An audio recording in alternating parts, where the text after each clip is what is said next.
제92차 최고위원회 회의를 개최합니다.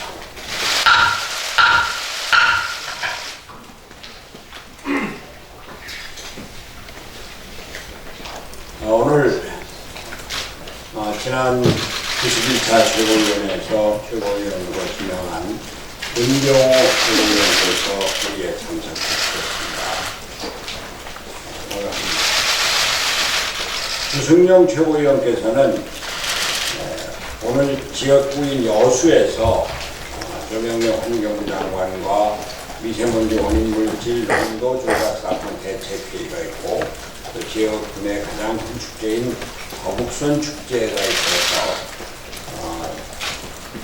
부득불 오늘 최고위원회 참석을 하지 못한다고 양해를 구해왔습니다. 다음 월요일은 휴일이고 수요일 최고위로 반드시 참석해 주셔야 될 것 같습니다. 먼저 오늘 우리 최고위원회에 함께해 주신 문병호 최고위원님께 모두 박수로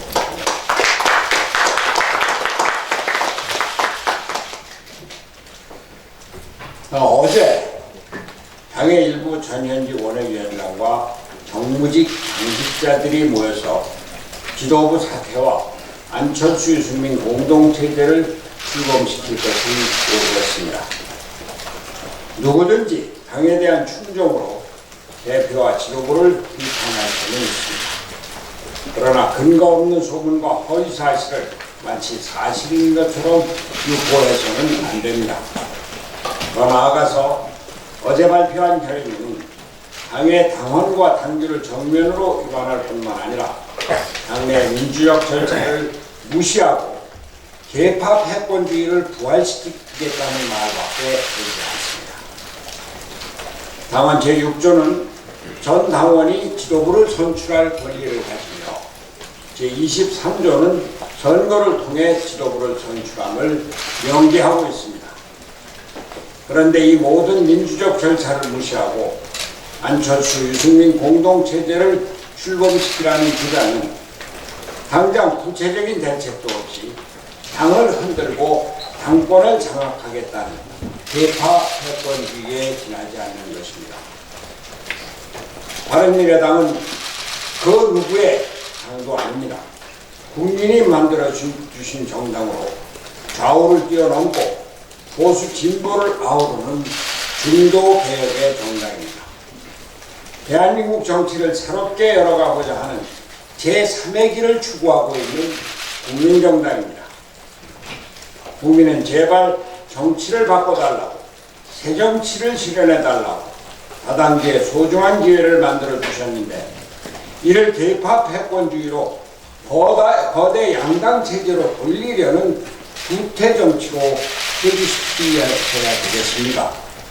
바른미래당을 지키겠다고 약속하면서 당원과 국민 여러분의 선택을 받았습니다.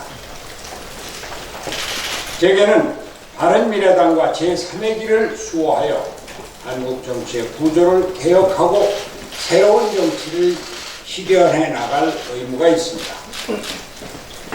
당헌과 당규를 위반하고 당내 분열을 획책하는 일부 세력에게 경고합니다.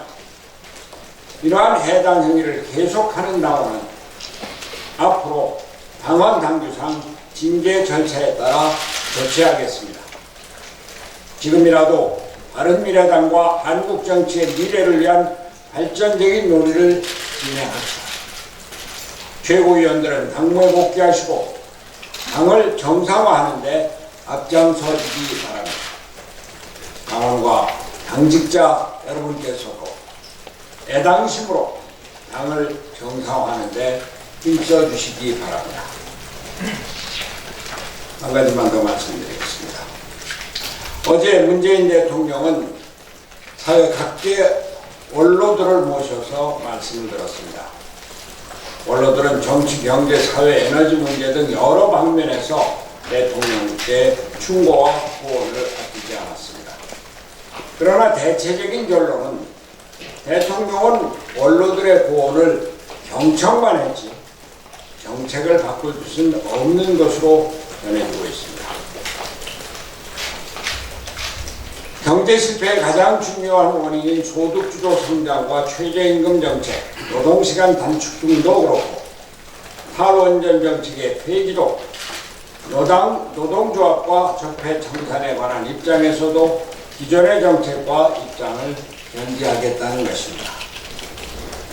한일 관계에서도 새로운 대책을 내놓기보다는 일본 정부 수상에 대한 비판으로 이어갔습니다. 대통령은 바뀌어야 합니다. 정권을 위해서, 이념을 위해서가 아니라 나라와 국민을 위해서 대통령의 정책과 철학이 바뀌어야 합니다. 그저 경청만 해서는 안 됩니다. 좋은 의견을 듣고 정책을 바꾸어서 무너져가는 경제를 살리고 꺾이고 있는 국민의 사기를 다시 일으켜 세워야 합니다. 소득주도 성장 정책을 폐기하고 탈원전 정책도 재고해야 하는 것, 이러한 것들이 필요합니다.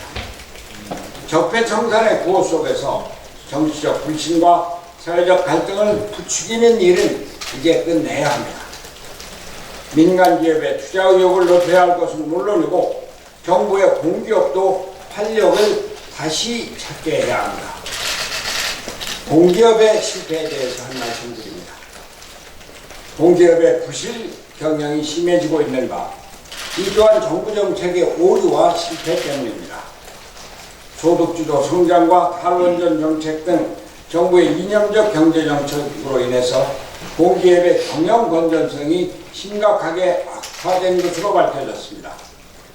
기획재정부의 공공기관 경영정보 공시에 따르면 주요 공공기관 339곳에 지난해 순이익이 1조 1,000억 원으로 2017년에 7조 2천억 원보다 85%나 급감했습니다.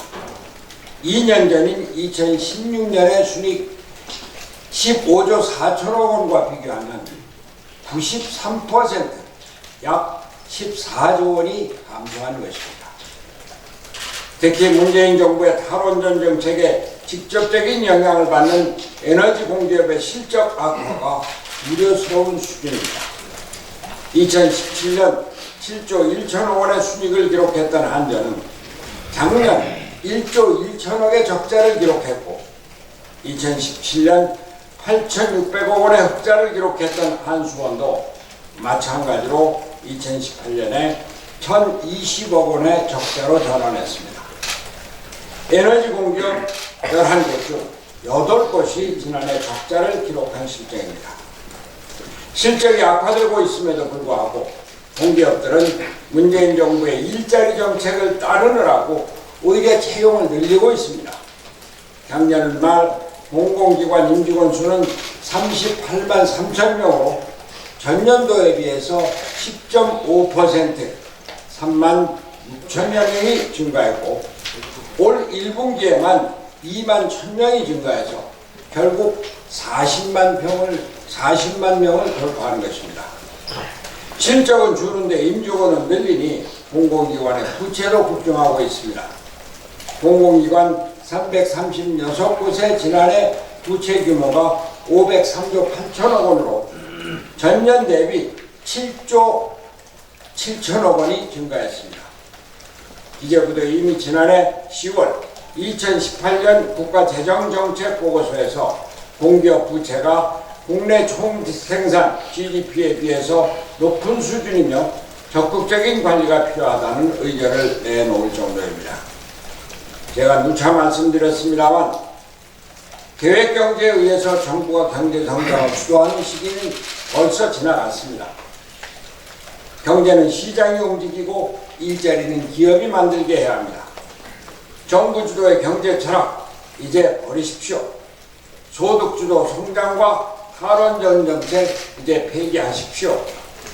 홀뿐인 일자리위원회와 소득주도 성장 특별위원회, 이러한 불필요한 기구 폐지하십시오. 노동개혁과 규제개혁을 통해 민간기업의 활력을 되찾을 수 있는 방안을 강구해 주십시오. 문재인 대통령에게 거듭 촉구합니다. 나라가 무너져가고 있습니다. 이제 국민의 목소리를 제대로 들으셔야 합니다. 보여주기식 이벤트는 이제 그만하시고 실제로 국민의 뜻을 듣고 원로들의 고견을 듣고 그리고 경청만 할 것이 아니라 생각과 정책, 철학을 바꾸어 주십시오. 나라를 살려야 합니다.